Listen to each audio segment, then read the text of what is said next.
What is up, guys? Welcome back to the Crew 2, and in this video I'm going to take a look at the Proto Concept Sparrow competition.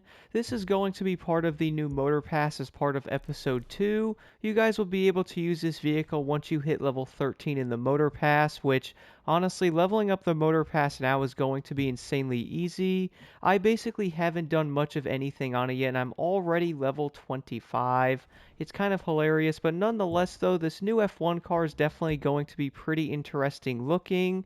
And of course, similar to the other Alpha GP vehicles, you can't do much of anything to this one. You can change the rims, but honestly, I really don't know who's actually going to get rid of these. For something like this on there, I mean, that would honestly look, very odd.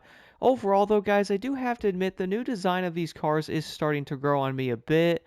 Although I have to admit some of them do look pretty interesting, and it's crazy how long they are. I do think a lot of these cars are actually the size of a small boat, and or maybe even a yacht for that matter as well. But even with these new Alpha GP cars, I would still say a lot of players are actually going to like them, even though I would say some of the looks of these is probably going to have to grow on many players.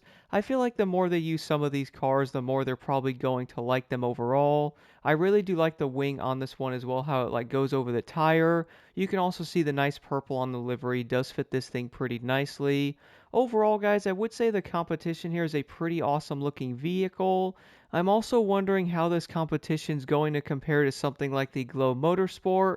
I honestly wasn't the biggest fan of that car, so I'm really wondering if this competition is actually going to be a better option. But nonetheless, guys, let's go do an outside look of this vehicle right now and also take this thing on a quick top speed test. So moving over to the outside look of this new competition, guys, I really am digging the overall design of these new Alpha GP cars. It's honestly kind of incredible the engineering that probably goes behind an F1 vehicle. I can't even imagine the thousands of hours that probably go into that. This thing is also going to have some cool features as well, so if you do hit the L2 button, aka like the brakes on the car, you're going to notice the flaps on the front there. You will also see the back flap on the car moving as well, so I do like these hidden features with these cars and or added features to some of the vehicles to make them like slightly more unique. I really would love to see more of this on different vehicles and or other Alpha GP vehicles, but overall guys, this car is definitely going to sound pretty dang insane as well.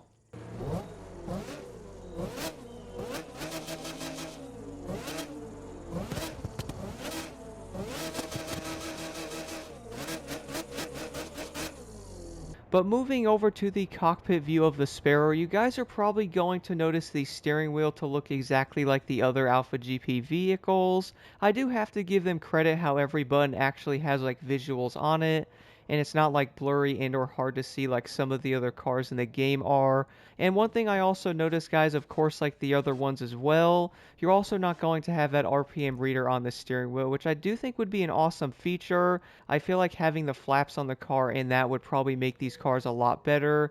But then again, maybe they can also add those later on in the future and or a Motorfest.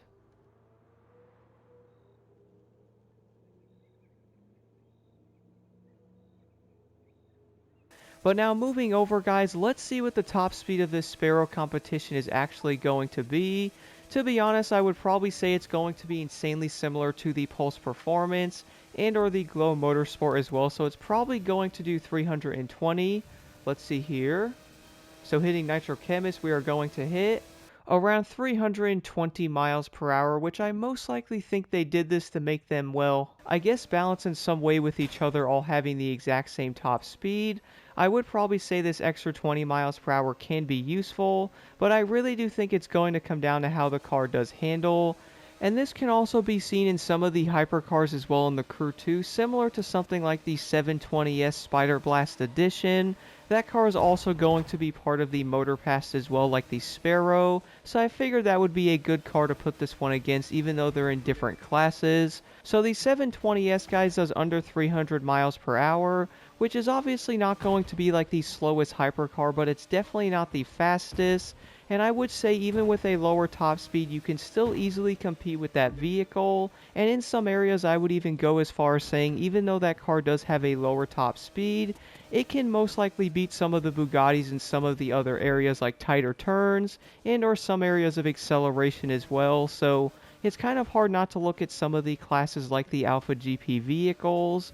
I would probably say the Sparrow Edition here is indeed going to do 320, like the Pulse Performance and or the Glow Motorsports, but I really don't think that insanely high top speed is necessarily going to be a good thing. And the main reason why I say that is if you guys are racing on a track, I feel like many players are probably going to choose something like the KTM Expo and or like the Red Bull RB14. And then of course what is known as like the meta of this class is the Alpha Proto Mark II. I feel like a lot of players are most likely going to pick those cars over this one, even though this thing does do 320, which I would say on like an Escape and or some of those US Speed Tour events where you do have to go faster, is probably going to be pretty useful, especially having that extra speed. But the biggest thing though, if you do have that extra speed on these straightaways, guys, you also need to have that speed in the corners. And I feel like cars like the RB14 is probably going to beat something like the Sparrow in corners. I really do feel like the agility of some of these other Alpha GP cars is going to be unmatched. Like, sure, some of these cars might be a tad faster in some way, but the biggest thing on these racetracks, though, is being able to handle on a dime and actually having good acceleration at the same time as well. So, obviously, having both of those is probably going to be a must. But if you guys do have insanely high top speed but not the best handling, I would probably say a lower top speed with better handling is probably going to be something you might want to go after. I would also prefer this over like having something like the Sparrow. But at the same time though, I do have to admit I'm actually liking the Sparrow competition a lot more than the Glow Motorsport. From the testing I have done with the Sparrow, I would say this car is going to feel much better, especially around corners.